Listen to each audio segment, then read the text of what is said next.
14.2 का तीसरा number question. इसमें रुपयों का व्यय जो है आंकड़ा जो दिख रहा है आपको यहाँ पर,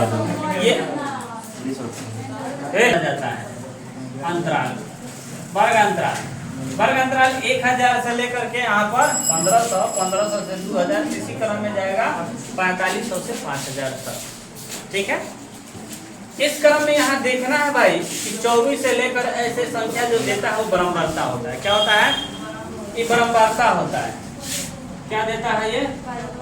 अगर एग्जाम में आप ये नहीं लिख करके, परिवारों की संख्या ना लिख करके, व्यय के रुपयों की संख्या ना लिख करके यहाँ वर्ग अंतराल लिख देते हैं या बराबरता लिख देते हैं तो गलत नहीं। क्लियर? यहाँ मध्य बिंदु x लिख सकते हैं और यहाँ fi गुने xi। यहाँ पर सबसे पहले हम लोग किताब की क्वेश्चन जो पढ़े थे उसमें पहले ज्ञात करना था बहुलक। क्या ज्ञात करना था? बहुलक। और दूसरा में ज्ञात करना है माध्य। तो ध्यान दीजिएगा, बहुलक और माध्य।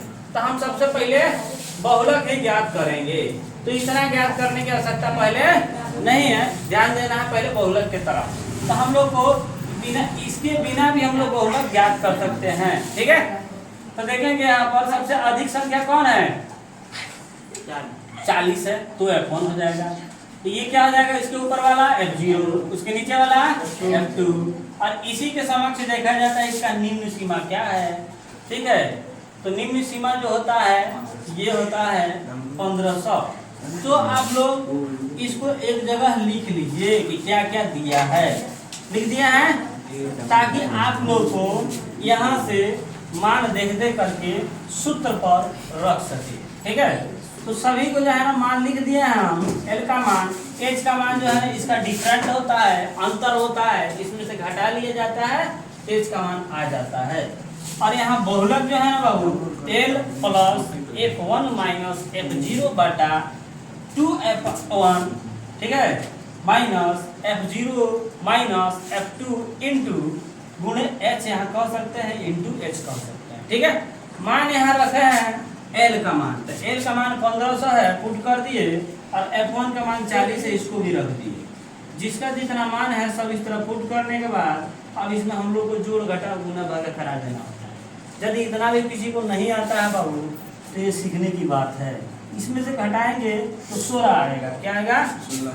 16 आएगा। यहाँ पर 80 हो जाएगा। इन दोनों को ऐड कर लिया जाएगा, माइनस में है, दोनों को माइनस में ही जोड़ लेंगे, 57। इसमें से घटेगा बाबू 23। 500 से 16 में गुना कराएंगे तो आ जाएगा यहाँ पर 8000, और 8000 को जो है 23 से डिवाइड करेगा तो 347.42 और 82 6 आएगा, और इसको ऐड करने पर 47 दशमलव यहाँ पर जो है ना जो भी दशमलव दिया उसको रख लेंगे, वो आपका बहुलक का आंसर हो जाएगा। क्लियर? किसी को यहाँ तकलीफ?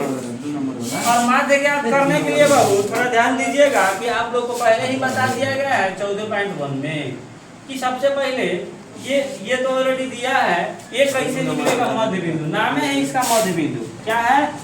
मध्य बिंदु। मध्य बिंदु निकलेगा कैसे? 1000 और प्लस 1500 को यदि ऐड करते हैं तो 2500 हो जाएगा, और बटा 2। ये सूत्र से होता है कि उच्च सीमा प्लस निम्न, मतलब निम्न सीमा बटा 2। इसी तरह जोड़ करके और 2 से जब भाग कराया जाता है तो उसका मान निकलता है 1250। और यही 1250 को यहाँ पर 1250 को हम यहाँ लिख देंगे। सेम इसी प्रकार सबको जोड़े हैं और 2 से भाग कराए हैं, जो एक क्रम के माध्यम से ये आया है। इसको आप अगर शॉर्ट